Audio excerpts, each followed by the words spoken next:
اعوذ باللہ من الشیطان الرجیم بسم اللہ الرحمن الرحیم ان اللہ لا یغفر ان یشرک به ویغفر ما دون ذلک لمن یشاء ومن یشرک باللہ فقد افترى اثما عظیما أَلَمْ تَرَ إِلَى الَّذِينَ يُزَكُّونَ أَنفُسَهُمْ بَلِ اللَّهُ يُزَكِّي مَن يَشَاءُ وَلَا يُظْلَمُونَ فَتِيلًا صدق اللہ العظیم۔ اللہ تعالیٰ کے قانون میں شرک سے بڑا کوئی گناہ اور جرم نہیں ہے، اس لیے لفظ اِنَّ کے ساتھ اس کا حکم بیان فرمایا ہے۔ ان کا معنی ہے تحقیق، بلا شک۔ فرمایا ان اللہ، بے شک اللہ تعالی، لا یغفر ان یشرک بہ، نہیں بخشے گا اس بات کو کہ اس کے ساتھ شریک ٹھہرایا جائے۔ شرک کی تین صورتیں ہیں۔ ایک صورت یہ ہے کہ جس طرح اللہ تعالیٰ کی ذات واجب الوجود ہے، اس طرح کی کوئی اور ذات تسلیم کر لی جائے، مگر ایسے مشرک دنیا میں بہت ہی کم ہوئے ہیں۔ اللہ تعالیٰ کی ذات میں جو کسی کو شریک ٹھہرائے، ایسے مشرک بہت ہی کم ہوئے۔ شرک کی دوسری صورت یہ ہے کہ اللہ تعالیٰ کی صفات میں کسی کو شریک مانا جائے۔ مثلا اللہ تعالیٰ کی صفتیں ہیں علم غیب، حاضر و ناظر ہونا، مختار کل ہونا، خالق ہونا، رازق ہونا، زندہ کرنے والا، مارنے والا۔ تو اللہ کے ان اوصاف میں کسی کو شریک ٹھہرانا، اس قسم کے مشرک پہلے بھی بکثرت تھے، اب بھی موجود ہیں اور قیامت تک رہیں گے۔ جو اللہ تعالیٰ کے سوا پیغمبروں، ولیوں، شہیدوں وغیرہ کو عالم الغیب، حاضر و ناظر اور مختار کل وغیرہ مانتے ہیں۔ شرک کی تیسری صورت یہ ہے کہ اللہ تعالیٰ کے افعال میں کسی کو شریک ٹھہرایا جائے۔ مثلا عزت دینا، یہ اللہ کا کام ہے، ذلت دینا، صحت دینا، بیمار کرنا، بادشاہ بنانا، گداگر بنانا وغیرہ، یہ سب رب تعالیٰ کے افعال ہیں۔ ان میں شرک یہ ہے کہ اللہ تعالیٰ کے سوا کسی اور کو سمجھنا کہ عزت دینے کا مالک وہ فلاں ہے،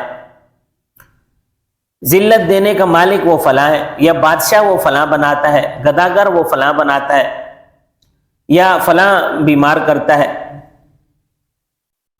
یعنی ان افعال کے اندر کسی اور کا اختیار ماننا، یہ شرک فی الافعال ہے۔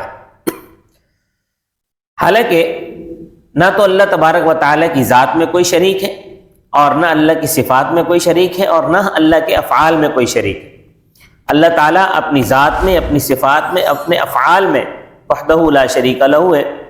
اس کے ساتھ شرک کرنا سب سے بڑا گناہ ہے، اسی لیے اس کی سزا ہمیشہ ہمیشہ کے لیے دوزخ ہے اور معافی نہیں ہے۔ اللہ تعالیٰ فرماتے ہیں ان اللہ لا یغفر ان یشرک بہ، بے شک اللہ تعالیٰ نہیں بخشے گا اس بات کو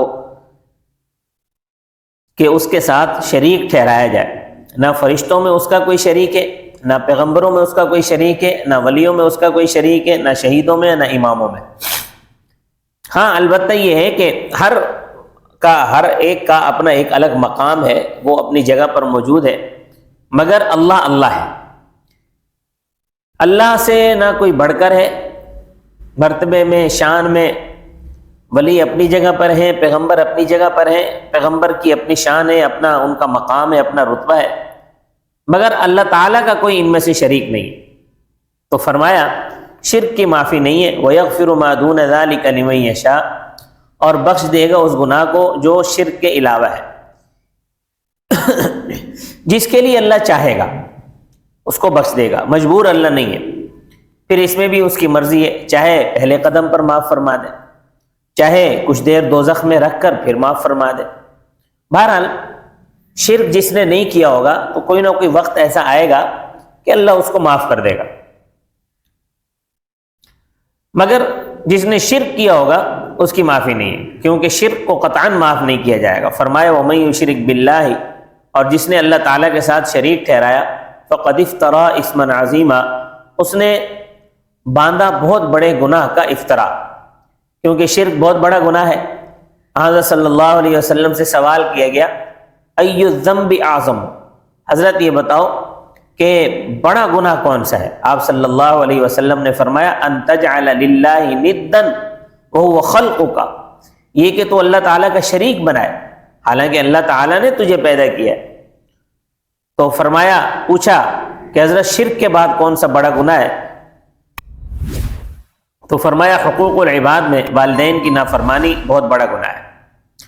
تو آگے رب تعالیٰ فرماتے ہیں الم تر الی الذین، کیا نہ دیکھا تو نے ان لوگوں کی طرف یزکون انفسہم، جو اپنی جانوں کی صفائی اور پاکیزگی کرتے ہیں۔ یہ یہودیوں کا ذکر ہے، وہ ایسا کرتے تھے۔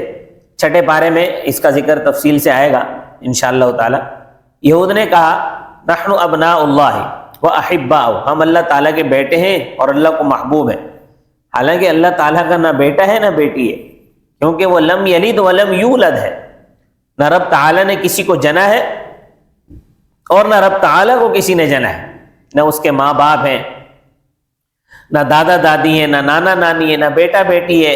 اللہ تعالیٰ ان سب سے مبرہ اور پاک ہے، یہ چیزیں اس کی شان کے خلاف ہیں۔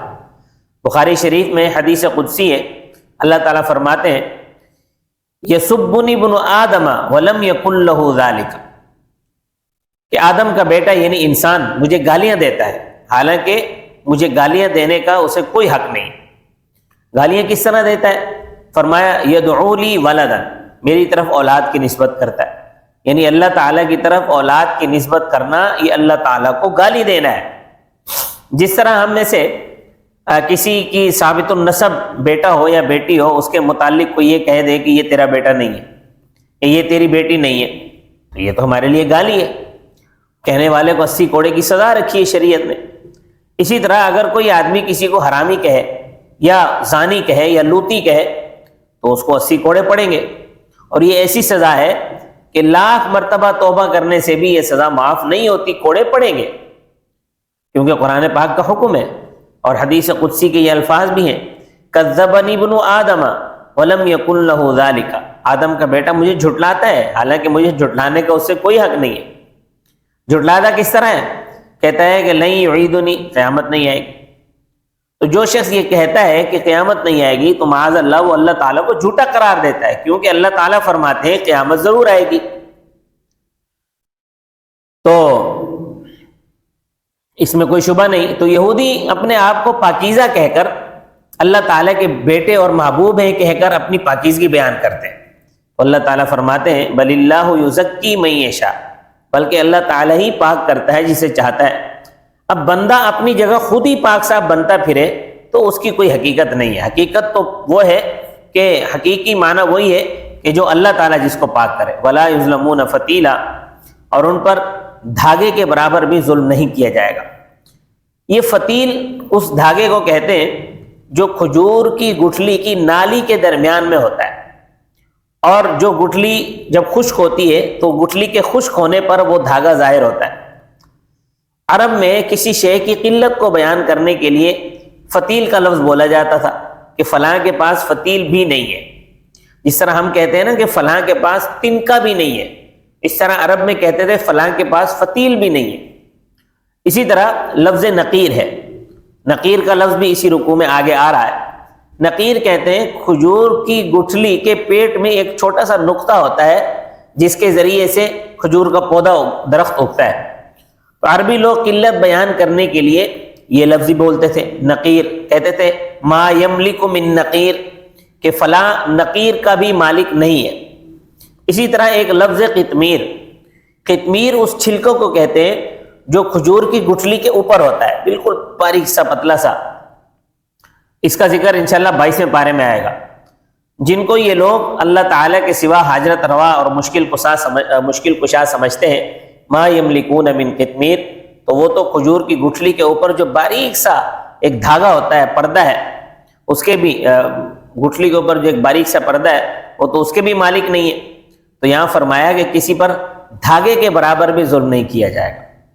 انظر کیف یفترون علی اللہ الکذب، دیکھو کیسے افطرا باندھتے ہیں اللہ تعالیٰ پر جھوٹ کا، کہ کہتے ہیں کہ ہم اللہ تعالیٰ کے بیٹے ہیں اور اللہ تعالیٰ کے پیارے ہیں، لا حول ولا قوت الا باللہ العلی العظیم، کس طرح جھوٹ بولتے ہیں، وکفا بہ اسما مبینہ، اور کافی ہے یہ صریح گناہ کہ رب تعالیٰ کے پیغمبروں کو اور نیک بندوں کو بے دردی کے ساتھ شہید کرنے والے، حق تعالیٰ کے دین کا اور پیغمبروں کی تعلیم کا انکار کرنے والے، حق کا مقابلہ کرنے والے اپنے آپ کو رب تعالیٰ کا بیٹا بنا رہے ہیں اور اپنے آپ کو رب تعالیٰ کا پیارا بناتے پھر رہے ہیں۔ اللہ تبارک و تعالیٰ مجھے اور آپ کو توحید کو سمجھنے کی توفیق عطا فرمائے اور ہم سب کو توحید کا داعی بنائے، توحید پر اللہ پاک ہمیں موت نصیب فرمائے۔ وما علینا الا البلاغ المبین۔